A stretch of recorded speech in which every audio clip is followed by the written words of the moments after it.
और मुसलमान ये वो दो धर्म हैं जिसको लेकर देश और दुनिया में अक्सर जंग छिड़ी रहती है।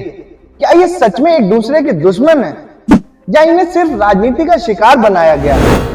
इसी सवाल का जवाब ढूंढने के लिए मेरी एक छोटा सा प्रयास है, जिसमें मैं सिर्फ उस इतिहास को पढ़ के आपके सामने नहीं रखने वाला जो राजनीति से प्रभावित है और सरकार के रंग में रंगा है, बल्कि वो इतिहास जो हम और आपसे छुपाया गया और गुमराह करके पेश किया गया है।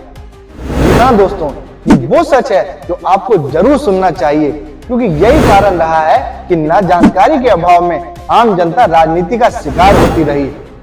सबसे पहले मैं शुरुआत करना चाहता हूँ 1191 के युद्ध के विश्लेषण से। जैसा कि आप सब जानते हैं कि यह युद्ध बैटल ऑफ तराइन के नाम से जाना जाता रहा, जो कि पृथ्वीराज चौहान और मोहम्मद गौरी के बीच लड़ा गया था, जिसमें एक तरफ पृथ्वीराज चौहान की सेना थी जिसमें 60,000 से ज्यादा सैनिक थे, और एक तरफ मोहम्मद गौरी की सेना जिसमें मात्र 25,000 सिपाही थे। लेकिन चौंकाने वाली बात यह कि पृथ्वीराज चौहान की सेना में लड़ने वाले सिपाही सिर्फ हिंदू नहीं थे बल्कि मुसलमान भी थे, जिससे यह साबित होता है कि यह युद्ध दो धर्मों के बीच नहीं बल्कि दो देशों के बीच और दो राज्यों के बीच का युद्ध था, जिसमें हिंदू और मुसलमान, आम जनता और सिपाही ने अपना कर्तव्य की भूमिका निभाई, ना कि अपने धर्म के लिए युद्ध लड़ा।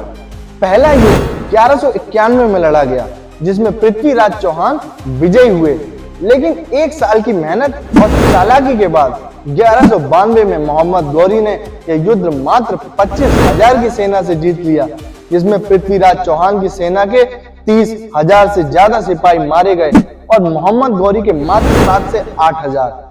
कारण ये नहीं कि उनकी सेना मजबूत थी, बल्कि कारण थी उनकी युद्ध नीति और पृथ्वीराज चौहान की अंदरूनी भेद जो गौरी तक पहुंचाए गए, और चालाकी और बेईमानी से इस युद्ध को गौरी ने जीत लिया, और यहीं से शुरुआत हुई भारत में दिल्ली सल्तनत की। लेकिन इस कहानी में कहीं यह साबित नहीं हुआ कि ये दो धर्मों के बीच लड़ा गया था।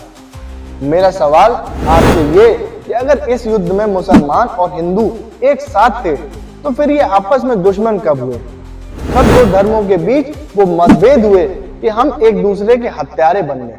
सिर्फ राजनीति के चश्मे से ही ये दो धर्म एक दूसरे के दुश्मन दिखाई दे रहे। इन्हीं सवालों की खोज में मैं निकल पड़ा हूं इतिहास के उन पन्नों की तरफ जो हमसे और आपसे छुपाए गए हैं। अगर आप भी इस यात्रा का हिस्सा बनना चाहते हैं और जानना चाहते हैं कि आखिर हिंदू मुसलमान का इतिहास का असली सच क्या है, तो हमारे चैनल को सब्सक्राइब करना ना भूलें। और अगर आप भी